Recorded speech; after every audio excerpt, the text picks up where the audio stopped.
સુરતની તાપી નદીમાં 1 લાખ ક્યુસેક કરતાં વધુ પાણીની આવક થઈ રહી છે। ઉપરવાસમાં ભારે વરસાદને કારણે ઉકાઈ ડેમમાંથી પાણી જે છોડવામાં આવી રહ્યું છે એ પાણી અને ઉકાઈ ડેમથી સુરત તાપી નદીમાં 80 કિલોમીટરમાં પડેલા વરસાદને લઈને તાપી નદીમાં સતત પાણીનો આવરો છે અને લેવલ વધી રહ્યું છે। સુરતમાં તાપી નદી પર આવેલો વિયર કોઝવેનો લો લેવલ બ્રિજ પાણીમાં ગરકાવ છે। વિયર કોઝવે ભયજનક સપાટીની 7 મીટર છે અને હાલમાં 7.90 મીટર ઉપરથી પાણી વહે છે। વધુ માહિતી મેળવીએ સંવાદદાતા સુરતથી કીર્તેશ પટેલ જોડાયા છે। કીર્તેશ, હાલ જે તાપી નદીની સપાટી છે એ તેને ભયજનક સપાટીની નજીક તો આવી જ ગઈ છે, પરંતુ હજુ વધારે પાણી આવે તો શું ઇફેક્ટ થઈ શકે છે? કયા કયા વિસ્તારો પ્રભાવિત થઈ શકે?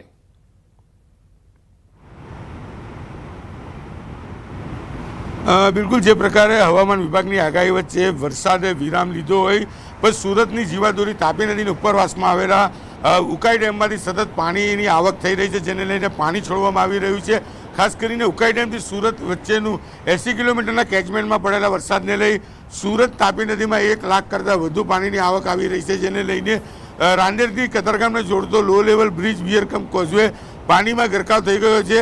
વિયરકમ કોઝવે 7 મીટર ભયજનક સપાટી વટાવી 7.90 મીટર પર વહી રહ્યો છે અને જો આ રીતે સતત પાણી આવશે તો સુરતના નીચાણવાળા વિસ્તાર છે તે તમામ પ્રભાવિત થઈ શકે। ખાસ કરીને રાંદેરનો હનુમાન ટેકરી છે, સુરતની કાદરસાની નાળ છે અને જે પ્રકારના નીચાણવાળા વિસ્તારો છે ત્યાં પાણી પ્રવેશી શકે તેવી શક્યતા છે। ખાસ કરીને 2 લાખ કરતાં વધુ પાણી ઉકાઈ ડેમમાંથી છોડવામાં આવે તો આ અસર જોવા મળે, પણ અત્યારે વિયરકમ કોઝવે તેની ભયજનક સપાટીથી 90 મીટર ઉપરથી વહી રહ્યો છે, જેને લઈને વિયરકમ કોઝવે પાણીમાં ગરકાવ થયો છે। સતત પાણી વિયરકમ કોઝવેની ઉપરથી વહી રહ્યું છે। કહી શકાય 5 વર્ષ ચાલે તેટલું પાણી તાપી નદી થઈ દરિયામાં જઈ રહ્યું છે અને જે પ્રકારનું આ દ્રશ્ય છે ખૂબ જ કહી શકાય સુંદર દ્રશ્ય છે, તેને જોવા લોકો પહોંચી રહ્યા છે, જેને લઈને પોલીસ અને સિક્યુરિટીને તૈનાત કરવામાં આવી છે। ખાસ કરીને ગયા વર્ષે 140 દિવસ સુધી વિયરકમ કોઝવેથી આ જ પ્રકારે પાણી વહેતું જોવા મળ્યું હતું। આ ફેરી સિઝન શરૂ થતાની સાથે 50 દિવસ અને માત્ર 3 થી 4 દિવસ માટે